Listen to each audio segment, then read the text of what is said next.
You're watching Cricket World TV, our latest hangout looking ahead to the South Africa against India Test Series. I'm John Pennington, I'm in the UK, and I'm joined in Johannesburg once again by Chetan Narula. Hello again, Chetan. Hello from the Wanderers Stadium press box, John, and yeah, hello. Just tell us a little bit about what it's like there with you at the moment. Well, it's an open press box and chilly wind at the moment, and we're sitting on the fourth floor, which means that by this time of the evening it gets pretty chilly in the press box, open press box, as I said. Um, you know, uh, the stadium is always imposing, this one, because it just goes straight up and not a slanted stadium. That's why it's known as the bull ring. It's a pretty daunting crowd, pretty daunting noise they can make. But not a full crowd is expected for the first test match. Obviously, the first test match of the summer for South Africa, and obviously they have Australia coming in the latter half of their summer. There's a forecast of thunder showers over the next 5 days of the test match. So at the moment, I can see blue sky with a few clouds thrown in. It was really overcast in the morning, and if it's overcast tomorrow morning like that, I can assure you both Graham Smith and MS Dhoni will be looking to bowl first. Both of those captains were very confused about what to do when we spoke to them in the press conferences today. So if it's overcast, like grey clouds like it was today morning, I'm pretty sure both of them will be itching to bowl on that pitch. Chetan, the bull ring, the Wanderers, has a rich history of Test and One Day international cricket for that matter, and 2020. It's produced some marvellous games. You tweeted earlier a picture of a poster they've got up of the 438 game. But what are you maybe most looking forward to out of this Test match? Obviously, we're hopeful that the rain stays when we get a good contest, because usually when India plays South Africa, it is a good contest. Absolutely, two top sides, number one and number two, ranked in the Test rankings. South Africa obviously number one, India number two. There was a little more disparity in the ODI rankings, but number one for India, number five for South Africa. But we saw it the other way around. South Africa completely dominated the ODI series. Maybe this is something. Maybe India will draw some inspiration from that in this particular instance. They will. They are the number two side. They are the underdogs going into this particular match, considering how it's gone so far. The tour has gone so far for India. They haven't had much practice. India's batsmen last batted almost 7 days ago. I mean, last batted in a competitive setting. I mean, they didn't bat in Centurion. They didn't face a ball in Benoni. Um, it's not been good from a competitive point of view for them, but they've had useful net sessions, so they are looking confident. They are showing that they're confident, but quite a lot of question marks around the Indian team. South Africa will be very confident, number one Test team in the world. They had a decent outing against Pakistan in Abu Dhabi and Dubai, although they did lose the first Test match, and it's playing in their minds that they don't want to lose this particular Test match. They don't want to start slowly in this particular Test match, because India have won in Johannesburg in 2006, and everything said and done, Indian cricketers are quality batsmen and bowlers, and if things do turn out their way and if they apply themselves properly, they could spring a surprise or two. So quite a good context to this particular series, especially to this particular Test match. Obviously, the pitch here at Wanderers always gives you pace and bounce, and as a result, I spoke to a groundsman yesterday, and he said that the pitch has a very little sprinkling of grass, just the first layer, to hold the pitch together. There are a few cracks on the pitch, nothing like the Waka pitch in Perth, we've seen in this third Ashes Test. Nothing like that, but there will be pace, there will be bounce. The boundaries are good. I mean, the outfield is quick. So, uh, the groundsman I spoke to yesterday, he said, the first innings score should be 400 plus. Um, when you hear that score, you wonder what sort of pitch is laid out. That's not the welcome that India will be looking for, or not the South African bowlers will be looking for.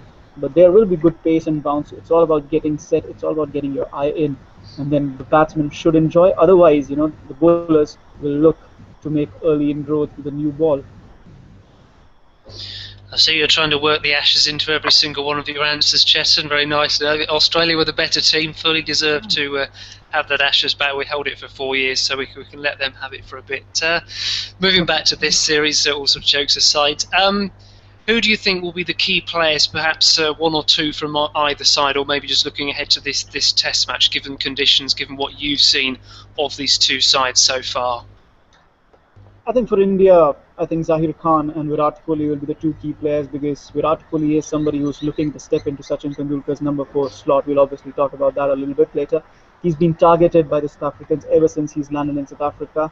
And the other point is obviously Zahir Khan, who's the lead fast bowler. He brings that experience to the bowling attack at the moment. So these two players will be really targeted. Zahir Khan can really give them inroads into the South African batting lineup. He has Graham Smith's number, 6 dismissals in nine Test matches. So that'll be a keen contest for him. If he can get those early wickets, if he can give direction to this young Indian bowling, I mean, that's what they've been lacking in experience. They've been lacking that bite up front. Getting wickets in the ODIs up front. So if they can do it in the Test matches, they'll probably be able to put the middle order under a little bit pressure.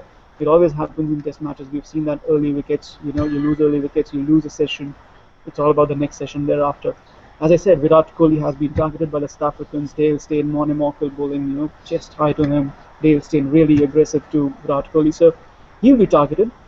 He is on paper the best batsman of the Indian side, especially going by his track record from all across all formats. Over the past 2 years, not just the Test, ODIs, Tests, and T20s. So he's the best batsman. So he'll be the target. Otherwise, for South Africa, I think two very vital players. Hashim Amla, one of the world's best batsmen in the longer format. He's been a thorn in the Indian flesh for a long while. It's not easy to get him out. Jack Callis also, but he's not in that good of form at the moment. From the bowler side, obviously it's Dale Steyn because the fire with which he was bowling in the ODIs, was just brilliant to watch. And if he brings that fire to the Test arena as well, which he no doubt will look to bring because he is the world's foremost fast bowler. If he brings that, it'll be a tough test for the Indian batsmen, especially since they are struggling for runs and form in the ODI series. You spoke there about Zahir Khan, and he's been away from international cricket for a short while, but how much of a lift do you think he really gives India? You spoke there about how he has has a huge influence over the young players. Just talk about what he really brings to this side with his skills, with his experience, and his sort of mentality. Well, he is an attacking bowler. He can swing the ball both ways, and he bowls with some pace. He can get some good bounce. So, and he's looking fit. I've never seen Zahir Khan this fit. I mean, he's really looking in shape. Those French Alps really, worked wonders for him. So at the moment, he is looking to lead the bowling attack. When the one thing that was missing, with the Indian bowling in the ODI series was trying to find the right length. And when you have somebody like Zahir who's played 88 Test matches, who has experience of winning Test matches in South Africa, he's going to hit the right length. He knows what the right length on these pitches will be. And if somebody like Ishant Sharma or Mohammad Shami or Bhuvneshwar Kumar, either of those three, two of those three will be playing this Test match. So in that particular sense, he will be looking to guide them in what the right length is because that's where the Indian bowlers struggled in the first ODI. That's where they'll be looking to improve. That's what he brings to this particular side. He brings that leadership, brings that direction, which any young bowling attack will miss overseas. If a foreign team comes to India, they will want a senior spinner, somebody with an experience of bowling on spin pitches. So similarly, you need somebody with that sort of experience going abroad, playing in South Africa. So that's what Zahir Khan brings to the plate. Now, India going into this series, of course, they lost the one-day international series, but their form beforehand, they obviously beat the West Indies in Sachin Tendulkar's farewell series. Some of the players, Pujara did get a double century in the Ranji Trophy. How much do you think that form, which is now month and a half old, carries over to this series, or is it just almost wiped the slate clean? Now they're in South Africa. What's in the last couple of weeks is a lot more relevant. What about India's form going into this game? I'm not sure, John, if it's that's relevant. What it's done is, it's not prepared India for this particular series. Let's be very honest. Let's not just look at the West Indies series. Let's also look back at the Australia series, or for that fact that they played England before that, or New Zealand before that. Those 12 Test matches at home didn't really prepare India for this particular tour. What they helped to do was bring about the transition. You needed that time playing at home, giving confidence to the young batsmen. Listen, you have done well in the home conditions. Now we can pick you and we can push you forward in overseas conditions to gain momentum, gain experience, and grow as cricketers in tougher conditions because you've done well enough in the home conditions. That's what those 12 test matches did. If at all the Indian team would have done well in the ODI series here, I could have said, they're carrying the momentum from their domestic season. But the ODI series here has made a lot of difference. It's deflated the Indian confidence at the moment. None of the batsmen got any runs. The bowlers did decently well to progress, to learn, but India's core strength, even in bowler friendly conditions, has always been the batsmen, and the batsmen haven't looked in form. Like I said, they haven't batted since last Tuesday. They didn't bat in Centurion, which was a brilliant pitch to bat on. If India would have batted there, I think it would have been a close chase of 300 runs. So you know, that could have been a confidence booster. The Benoni pitch didn't really look that bad, and it's known for its bounce, so probably could have tested them again, given them more acclimatization, in these conditions. So I think the momentum is gone from India at the moment, but it's about preparation. It's about, like Tony said, individuals coping with different situations at the moment. This series is, of course, the first one since Sachin Tendulkar announced his retirement from Test cricket. A couple of points I want you to think about here, Chetan. Which or how do you think India will balance that batting lineup to cover the number 4 position, and maybe who will play 3, 4, 5? And also, should we possibly be reframing the question somewhat to not just the first Test series, perhaps away from home since Tendulkar retired, but also the first Test series that India go into without a Dravid, a Tendulkar, a Lakshman, or a Ganguly, or some combination of those, because Dravid at number 3 and Tendulkar and the rest, they were absolutely key, weren't they, to India doing so well. It's a huge burden of responsibility on the likes of Pujara, Kohli, Rohit Sharma and the rest to really uphold that tradition. Well, yes, John. If I was checking the stats, we have to go back all the way to 1996, early 1996. When a combination of those 4 batsmen didn't really appear on the scene for the Indian batting. Um, Having said that, I mean, it's been 17 long years. They've been wonderful players. Obviously, India have tried to, you know, fill in some of their shoes. We're still struggling for a number 6 batsman ever since Saurav Ganguly left in 2008. But VVS Lakshman, well, Rohit Sharma has done well in subcontinental conditions. Virat Kohli has been scoring runs. So number 4, number 5, number 6, yes. Cheteshwar Pujara has done tremendously well at number 3. So yes. Now we have to replace Sachin Tendulkar at number 4. So maybe Virat Kohli will move one place up. Like I said, he's the best batsman at the moment, and he's the one who South Africa have targeted. So maybe he'll move to number 4. That leaves number 6 open again, with Rohit Sharma moving to number 5. And what I've seen from the practice sessions, Ravindra Jadeja has not batted at all because the Indian batting has been a little lightweight, and also maybe Ajinkya Rahane is preparing to play the second test match. He'll probably bat at number 6. These cricketers need to be given a long run. Rahul Dravid, Lakshman, Sachin, for that matter, Ganguly, they didn't become those batsmen, those great batsmen. They didn't give us 15 years of great batting together or as individuals without learning from these conditions. That's the key. They were not Dravid or Tendulkar did well in his first overseas, Pakistan, England. He played 11 test matches before he played one at home. So that tells you about the individual, that tells you about the talent. But talking about Dravid and Ganguly and Lakshman, they didn't become Dravid, Ganguly and Lakshman on their first tours. They struggled in South Africa, they struggled in Australia. They learned, and then they became those players in their next tours. So this is a learning curve, a sharp learning curve. Somebody like Pujara, who's been here, he knows what to expect.